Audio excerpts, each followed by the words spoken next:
이 시간 우리에게 주시는 하나님의 말씀 마가복음 11장 15절에서 19절 신약성경 74쪽입니다. 그들이 예루살렘에 들어가니라. 예수께서 성전에 들어가사 성전 안에서 매매하는 자들을 내쫓으시며 돈 바꾸는 자들의 상과 비둘기 타는 자들의 의자를 불러 엎으시며 아무나 물건을 가지고 성전 안으로 지나다님을 허락하지 아니하시고 이에 가르쳐 이르시되 기록된 바 내 집은 만민이 기도하는 집이라 칭함을 받으리라고 하지 아니하였느냐. 너희는 강도의 소굴을 만들었도다 하시매 대제사장들과 서기관들이 듣고 예수를 어떻게 죽일까 하고 꾀하니 이른 무리가 다 그의 교훈을 놀랍게 여김으로 그를 두려워하밀러라. 그리고 날이 저물매 그들이 성 밖으로 나가더라. 아멘. 샬롬. 주님의 평강이 함께하기를 소원합니다. 누군가 이런 말을 남겼습니다. 기독교가 로마를 만나서 제국이 되어버렸고 유럽을 만나서 문화가 되었으며 미국을 만나서 기업이 되어버렸다. 그리고 한국을 만나서 무엇이 되었을까요? 제국에서 문화에서 기업이라는 말까지 나왔죠. 한국을 만나서는 대기업이 되어버렸다고 하는. 기독교가 얼마나 많이 바뀌었나. 초기 형태는 그렇지 않았을 텐데 어느 순간에 기독교가 규모를 갖기 시작하더니 이제 제국을 형성하고 또 어느 순간에는 문화가 되어버리고 또 어느 순간에는 기업이 되어버리고 미국에 와서 기업이 되어버리고 한국에 오니까는 아예 기업 정도로는 만족하지 못해서 대기업이 되어버렸다. 이런 말인데 기독교가 얼마나 많이 달라졌고 초기 형태와 달리 얼마나 많이 달라졌고 얼마나 바뀌었고 어쩌면 발전일 수도 있겠지만 또 어떻게 보면 타락의 모습일 수도 있는 얼마나 많이 바뀌고 변질되었나 하는 그런 내용입니다. 바른 신앙생활에 관심 있는 사람이라면 누구나 한 번쯤은 물을 만한 질문이 있습니다. 오늘날 우리 시대의 교회는 과연 건강한가? 오늘날 우리 시대의 교회는 건강한가 하는 이러한 질문입니다. 오늘 우리가 보는 본문에 보면 예수님이 참 이렇게 낯선 예수님의 모습을 보게 돼요.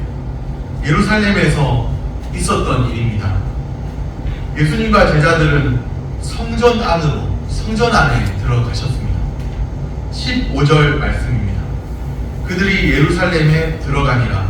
예수께서 성전에 들어가사 성전 안에서 매매하는 자들을 내쫓으시며 돈 바꾸는 자들의 상과 비둘기 파는 자들의 의자를 둘러 엎으시며. 성전 안에 예수님과 제자들이 들어갔습니다. 성전 안에 들어가서 참 예배 드리려고 준비하는 모습 보니까 귀하다, 참 좋다 이러시는 게 아니고 성전 안에 들어갔는데 매매하는 자들이 보입니다. 돈 바꾸는 자들이 보입니다. 비둘기 파는 자들이 보입니다. 아니 어떻게 이럴 수 있을까? 그 당시에 나름 이유가 있어서 이렇게 했던 거예요. 그들은 성전 안에서 매매하고 돈 바꾸고 비둘기를 팔았습니다. 성전 안에서 먼 길을 온 순례자들 있잖아요. 그들이 희생제사를 잘 드릴 수 있게 돕는 서비스를 제공했습니다. 멀리서 오는데 순례자들 오는데 그 희생제사들이 제물을 준비나 했겠습니까? 멀리서 오는데 멀리서 오다 보니까 준비 못했을 수 있잖아요. 그래서 그들을 잘 돕는 어떤 서비스를 제공했던 겁니다. 이것은 성전 재정을 넉넉하게 하는 경제적 조치이기도 했죠. 성전이 많이 발전했구나. 멀리서 온 순례자들이 성전이 많이 발전해서 이제는 멀리서 와도 원격 지원되듯이 미리 다 준비해놓고 이제 제사 제물도 다 준비해놓고 이런 시대가 되었구나. 성전이 많이 발전했다. 이렇게 할 수 있는 그런 때가 된 거죠. 그런데 중요한 것은 주님의 마음입니다. 주님의 마음. 주님이 그 모든 상황을 어떻게 보시는가? 성전 안에 있는 자들이 편리해졌다. 좋다. 성전 안에 있는 자들이 많이 성전 문화가 발전했다, 좋다, 그렇게 생각할 수 있지만 이 사건을 보시는, 이 현상을 보시는 주님은 어떤 마음이신가? 이것이 중요한 것이죠. 주님이 그 모든 상황을 어떻게 보시느냐, 이것을 주목해 보아야 합니다. 예수님께서 매매하는 자들, 돈 바꾸는 자들, 비둘기 파는 자들을 참 수고가 많다 그러시지 않고 어떻게 하시죠? 매매하는 자들을 내쫓으십니다. 돈 바꾸는 자들의 상, 비둘기 파는 자들의 의자를 둘러엎으십니다. 이렇게 둘러엎음을 당한 사람들 입장에서 보면 참 황당했을 것 같아요. 갑자기 마른 하늘에 날벼락 내린 것처럼 갑자기 상을 둘러엎으시니까 예수님 오셔가지고 이제까지는 볼 수 없었던 예수님의 낯선 모습입니다. 이런 예수님의 모습을 전에라도 많은 사람들이 상상이나 했겠습니까? 예수님께 나오는 사람들 다 고쳐주시고, 마다하지 않으시고 다 고쳐주시고, 귀신도 내어 쫓아주시고, 또 치료해주시고, 또 돌봐주시고 그러셨던 예수님이신데 참 사랑의 모습이잖아요. 사랑의 어떤 예수님의 모습인데 지금 우리가 보고 있는 이 장면은 매매한 자들 내쫓고 돈 바꾸는 자들, 비둘기 파는 자들 상을 둘러엎고 이런 모습은 낯선 모습입니다. 예수님의 낯선 모습. 예수님께서 기뻐하시는 것 같아요? 분노하시는 것 같아요? 분노하고 계시죠. 예수님께서 분노하십니다. 성경에서 찾아보기 쉽지 아니한 장면인 거예요. 예수님께서 분노하십니다. 사람들을 내쫓으십니다. 수고하고 무거운 짐진 자들아 다 내게로 오라 이러셨던 예수님이신데 갑자기 내쫓으세요. 저리 가라. 내쫓으세요. 상과 의자를 둘러엎으십니다. 예수님이 이렇게 파격적인 행동을 보일 수가 있나? 분노에 찬 예수님을 보고 있습니다. 어느 날 낯선 손님이 우리 집에, 저의 집에 찾아왔습니다. 갑자기 찾아온 것도 참 당황스러운데, 옷을 가볍게 입고 있잖아요. 갑자기 찾아온 것도 당황스러운데 갑자기 들어와서는, 문을 열어주니까 들어와서는 다짜고짜 막 주인 행세를 하기 시작합니다. 주인 행세를 하고 또 행패까지 부렸다고 한번 생각을 해보세요. 실제 일어난 일은 아니고 한번 행패를 부렸다고 생각해보세요. 상식적으로 볼 때 말이 됩니까? 이미 성전에서 터를 잡고 있는 사람들입니다. 그들이 볼 때 예수님이 어떻게 보였을까요? 성전에서 오랜 시간, 어쩌면 예수님 전에 오시기 전에도 오랜 시간 동안 10년이 되었을지 20년이 되었을지 오랜 시간 동안 그렇게 해왔는데 갑자기 예수님이 나타나셔가지고 성전 안에 들어오시더니 상을 막 불러엎으시고 이런 모습을 보입니다. 난동 부리는 것처럼 보이는 거죠. 마치 굴러온 돌이 박힌 돌 빼내는 그런 격입니다. 예수님께서 성전에서 주인 행세를 하십니다. 주인 행세 정도가 아니라 진정한 주인이십니다. 그렇습니다. 이 사건이 보여주는 것은, 이 사건이 보여주는 진정한 의미는 바로 이것이죠. 성전의 주인은 누구라는 거예요?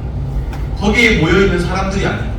성전의 주인은 하나님이시고 또 그 현장의 중심에 계시는 예수님이십니다.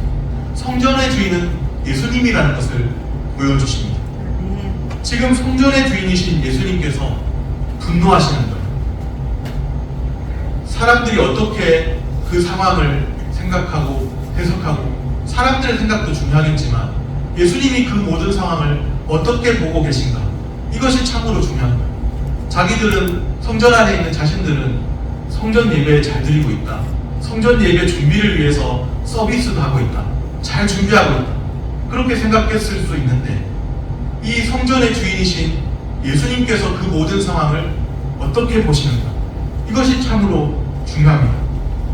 희생 제사를 위한 제물은 있습니다. 예배의 형식은 있습니다. 예배 장소인 성전도 갖추어 놓았습니다. 그런데 예배 형식과 예배 장소가 중요한 것이 아니죠. 그 예배가 하나님이 기뻐 받으시는 예배인가, 이것이 참으로 중요합니다. 오늘 우리는 우리가 드리는 예배에 대해서 중요한 질문을 던져보아야 합니다. 오늘 우리의 예배는 하나님이 기뻐 받으시는 예배일까요? 스스로는 잘 준비했다고, 스스로는 이 예배 시간을 위해서 일찍 준비하고 서두르고 많은 것들을 준비하고 비둘기처럼 또 무슨 다른 것처럼 다 준비한 것들이 있다고 하나님이 기뻐 받으시리라 생각할 수 있지만, 우리는 진정 하나님이 기뻐 받으실 예배를 드리고 있을까요? 본질을 상실한 종교적인 삶은 아닌지 돌아봐야 합니다. 만일 그러하다면 더 늦기 전에 우리의 마음을 예배 형식만이 아니라, 이 예배 형식은 갖춰놓았지만 빠져있는 우리의 마음을 속히 찾아오셔야 합니다. 예배당에 형식은 다 있고 또 우리의 몸도 와 있는데 우리의 마음은 예배당에서 주님에게서 멀어져 있다면 우리의 마음을 주님께 드려야 합니다. 더 늦기 전에 주님께로 속히 돌아오셔서 우리의 마음을 온전히 하나님께 드리시기를 바랍니다. 성전은 주님의 임재의 장소입니다.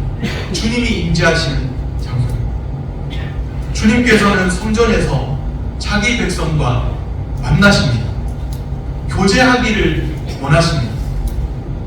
주님은 성전이 어떤 곳이 되기를 원하실까요? 임재의 장소인 성전인데 성전이 어떤 곳 되기를 원하실까요?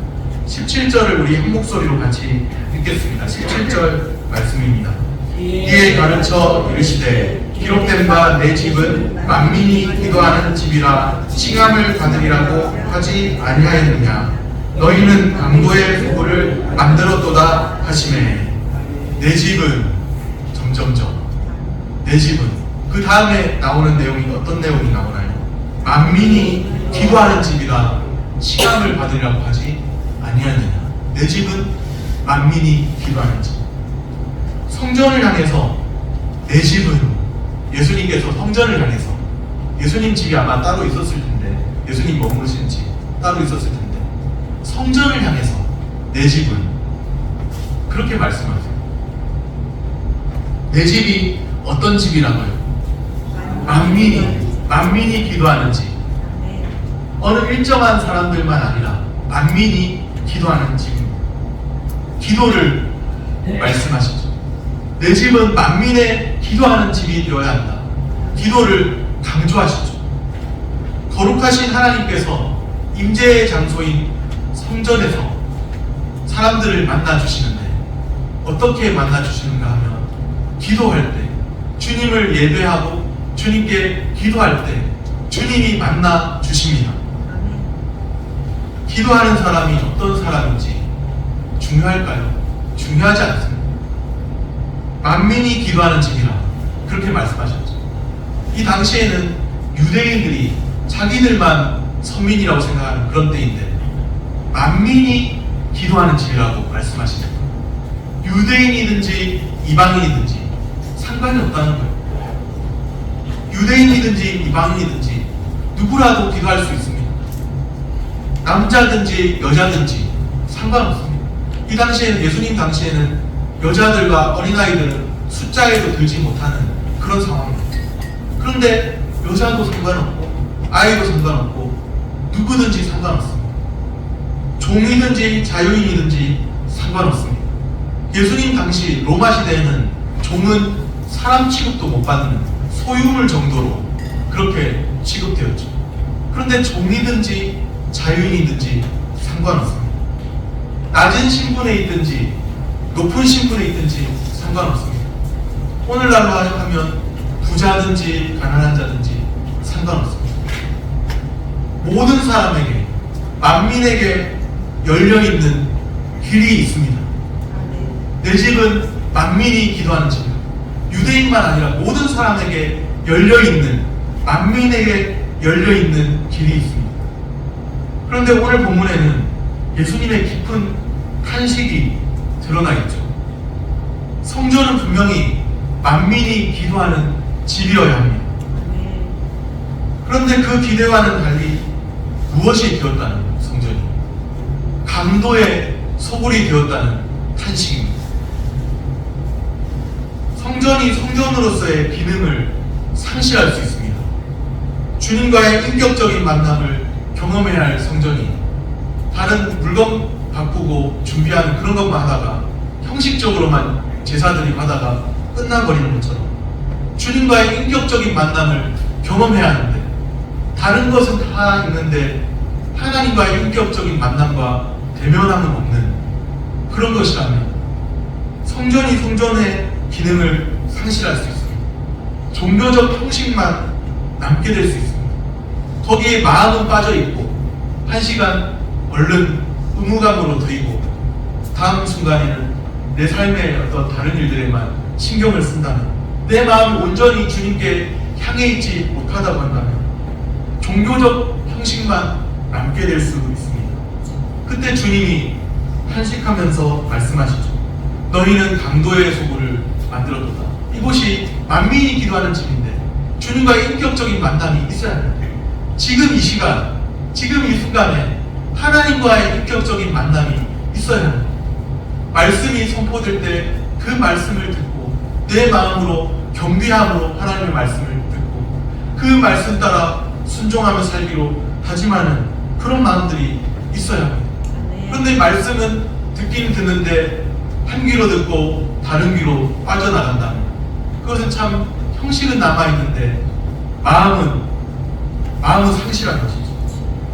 하나님과의 친밀한 교제, 사귐 이러한 것이 성전에서 사라져버린다면 성전이 성전의 기능을 다하는 것인지를 돌아봐야 합니다.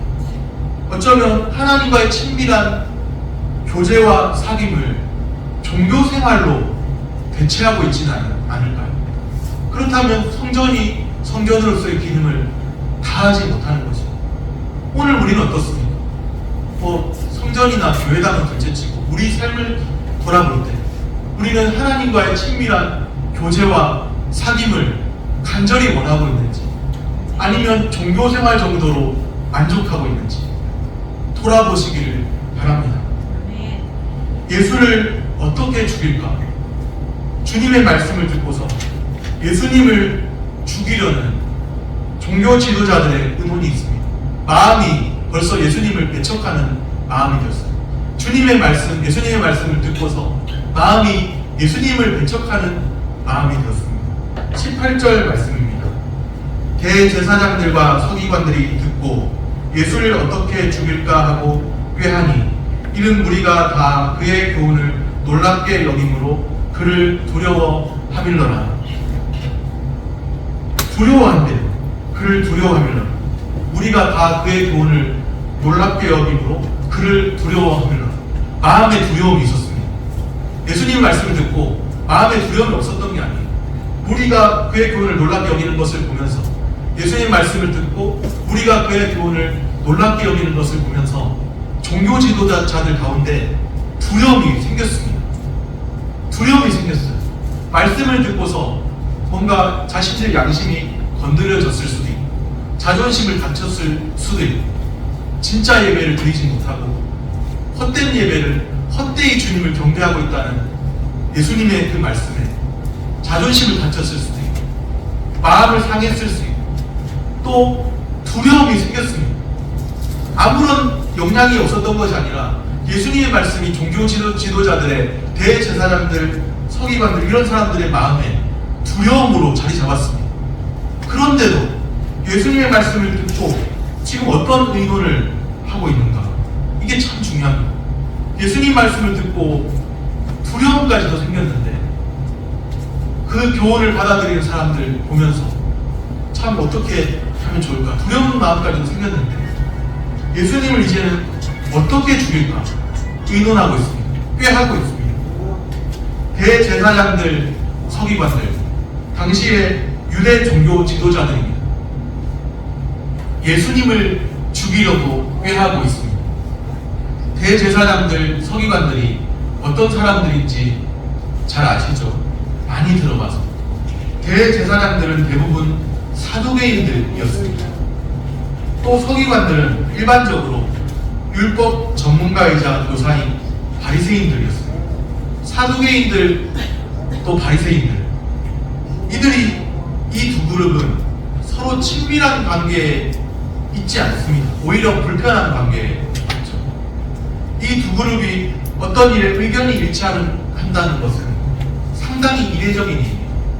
한쪽은 사두개인은 현실주의자라서 한쪽은 부활도 천사도 영도 없다, 이런 쪽이에요. 또 반면에 바리새인들은 부활도 천사도 영도 있다, 다 있다는 쪽이에요. 완전히 서로 다른 의견을 내는 사람들입니다. 이들이 어떤 일에 의견이 일치한다는 것은 상당히 보기 드문 일입니다. 막 여당 야당 싸우듯이 막 서로서로 그냥 갈라져가지고 서로서로 다투고 부활 천사도 영도 있다, 한쪽은 없다, 부활 천사 영도 없다, 함께 일치된 의견을 갖는다는 게 쉽지 않은 두 그룹이에요. 그런데 지금 이 두 그룹이 대제사장들, 서기관들이 어떤 일에 의견이 일치하고 있습니다. 어떤 일에 의견이 일치하고 있죠? 예수를 어떻게 죽일까? 이 일에 의견이 일치하고 있고 어떻게 예수를 죽일까? 서로 꾀하고 있습니다. 이 일의 두 그룹이 하나가 되고 있습니다. 악한 도모에 하나 되는 모습입니다. 종교 지도자들은 주님의 말씀을 들었죠. 그 말씀을 듣고서 예수를 어떻게 죽일까? 그런 궁리를 하고 의논을 합니다. 그들 스스로 무엇을 만들었다는 것을 보여주고 있나요? 강도의 속을 만들었다는 것 보여주고 있습니다. 왜냐하면 성전의 주인이신 분이 그곳에 오셨는데 알아보지 못할 뿐더러 그분을 밀어내고 있는 것, 배척하고 있는 것. 그들은 스스로 예수님을 밀어내고 배척했습니다. 진정한 성전의 주인이신 예수님이 거기에 계신데 알아보지도 못할 뿐더러 그분을 밀어내고 배척합니다. 생명의 주님을 죽이려 하는 강도의 소굴입니다. 거기에 예수님은 함께 하실 수 없습니다. 성전이 의미가 있는 것은 만민이 기도하는 집일 때입니다. 그런데 만민이 기도하는 집이 강도의 소굴이 되면 어떻게 되나요? 그 성전은 주님께 아무런 의미도 없습니다. 오히려 심판받아 마땅한 곳입니다. 만민이 기도하는 집에 그 의미를 상실했죠. 그저 재물을 갖다 바친다고 해서 그것이 경건한 삶이 되지 않습니다. 제 아무리 종교의 외형과 형식을 갖추어 놓는다 해도 소용없습니다. 주님과 교제하는 삶이 빠져있다, 주님과의 친밀한 교제가 빠져있다면 다 헛것이고 다 꾸밈에 불과합니다. 오늘 우리에게 중요한 것이 바로 이것이죠. 주님과의 친밀한 교제가 지금 이 순간에도 주님과의 친밀한 교제가 나타나고 있는가? 주님과의 친밀한 교제가 있는가? 아니면 그냥 다른 것들만 가득한가? 주님이 우리에게 진정 원하시는 것이 무엇일까요? 종교 행위가 아닌 참된 신앙 보시기를 원하십니다. 오늘 우리의 삶이 주님이 원하시는 참된 신앙으로 드러나는 은혜가 있기를 바랍니다. 참된 신앙의 자태는 하나님 중심으로, 하나님 경외로 나타납니다. 오늘 우리에게 하나님 중심으로, 하나님 경외의 삶이 나타나기를 소원합니다. 분노를 표출하시는 예수님이 있습니다. 본질을 상실한 종교적 삶에 대해 분노를 표출하십니다. 오늘 우리의 삶은 본질을 상실한 삶이 아니라 신앙의 본질을 회복하는 삶이 되어야 합니다. 깊이 탄식하시는 예수님이 있습니다. 오늘 우리 삶에 주님이 탄식하실 만한 모습은 없는지 깊이 돌아봐야 합니다. 종교 지도자들은 예수를 어떻게 죽일까 의논했습니다. 주님은 우리에게 종교 행위가 아닌 참된 신앙 보시기를 원하십니다. 늘 깨어서 날마다 주님과 동행하는 삶을 누리시기를 축복합니다. 기도하겠습니다.